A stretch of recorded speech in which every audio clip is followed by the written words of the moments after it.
In this video, we'll be solving a 10-mark question on the topic Simplification of Context-Free Grammar.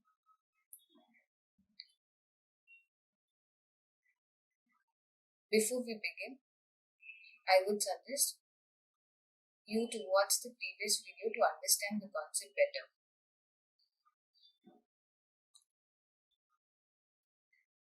To simplify a given grammar, we know that we have to eliminate the null productions from the grammar.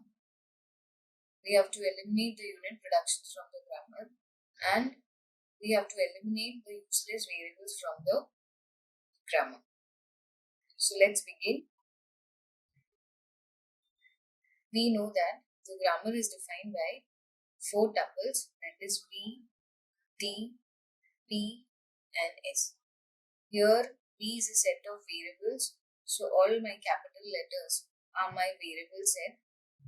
So here I have S, A, B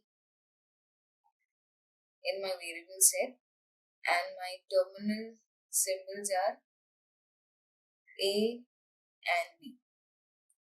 S is my start symbol and P are my production rules, which are S deriving AB, A deriving A or an epsilon, and B deriving B or an epsilon. So the first step is to eliminate the null productions from the grammar. For that, I need to identify the nullable variables in the grammar.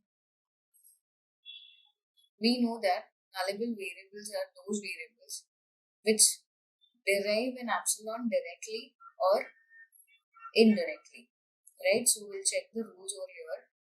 We know that A deriving A or an epsilon. So here A directly derives an epsilon. So A is one nullable variable I have.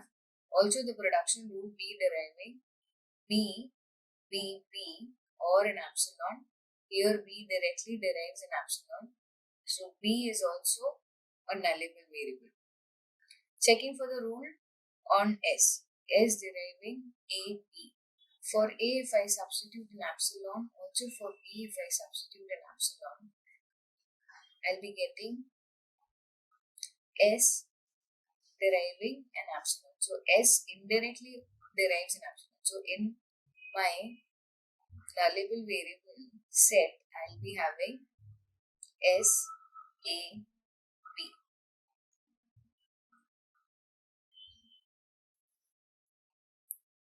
Next step is to create versions of production rules to eliminate the epsilon productions or null productions. So let's begin with rule S deriving AB. This is a version with the nullable variables. Next version, if I substitute for A as an epsilon, I'll get B. And if I substitute for B as an epsilon, I'll get an A. So S will have following production rules. Moving forward to variable A. A deriving A, and since I want to get rid of this epsilon over here, I now have to create versions of the production rules with and without nullable variables. So here, if I substitute for this A as an epsilon, I'll get A. And next time, if I substitute for this as an epsilon, I'll get the same rule.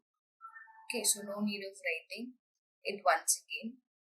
Now, for both the A's, if I substitute the epsilon, I'll get a single A. Fine. Moving forward to production rule B. B deriving B. For this B, if I substitute an epsilon, I get B. For this B, if I substitute an epsilon, I get the same rule. Next time, for both this variable B, if I substitute the epsilon, I get B over here. Fine. So these are my new production rules of S, A and B after eliminating the null productions. So the next step is to eliminate the unit productions from the grammar. First, we have to identify the unit productions in the grammar. So looking, unit productions are of the form a variable deriving exactly one variable, that is a non-terminal deriving exactly one non-terminal symbol. Okay, so looking at the production rules of S over here, S deriving B and S deriving A is a unit productions. Okay, checking for the unit productions on variable A. So there is no unit productions on variable A. Also checking at the variable B, B also does not have any unit production. So the only unit production that I have in the grammar is S deriving B and S deriving A. Now once identified the unit production, next step is to eliminate unit production. To eliminate unit productions, we have to use substitution method, right? So let's begin. S deriving B is a unit production. Now to get rid of this unit production, I substitute this entire rule of B on S. So let's begin. S deriving AB will be written as it is. For the unit production, that is S deriving B, I substitute this rule. So I'll be writing B, B, B, B, B or terminal variable B. Okay.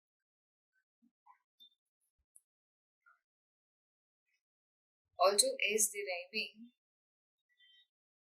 A is a unit production, so I have to get rid of this unit production. So I'll be using this entire substitution of A on S. So let me write it down. I'll be writing A, A, A, A, A or terminal symbol A. So now S will be deriving following rules such that it eliminates any unit productions in it. A variable A didn't have any unit production, so I'll be writing it as it is. Also B didn't have any unit productions, we'll be writing it as it is.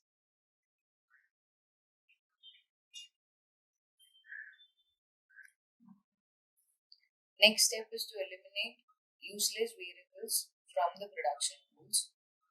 Okay. For that we need to identify useless variables. A variable is said to be useless if it fails to satisfy any one of the conditions over here. So the first condition is a variable cannot be reached from the start symbol. Condition 2 is it cannot derive a terminal string. That is, it fails to derive one or more terminal string. Now let's check whether I can identify any useless variables. So for start symbol S, condition 1 is justified because it is itself a start symbol. Right? So condition 1 is satisfied. Checking for the condition 2, whether S can derive any terminal string, that is one or more terminal symbol. So look at the production rules of S.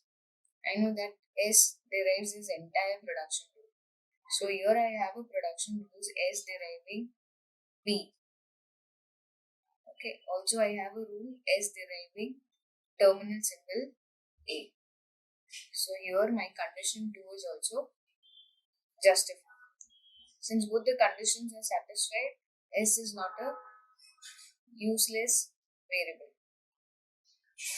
Now check for variable A. Is A reachable from start symbol?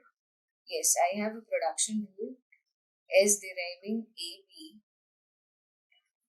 S deriving AB. Also I have a production rule S deriving AA over here and S deriving A.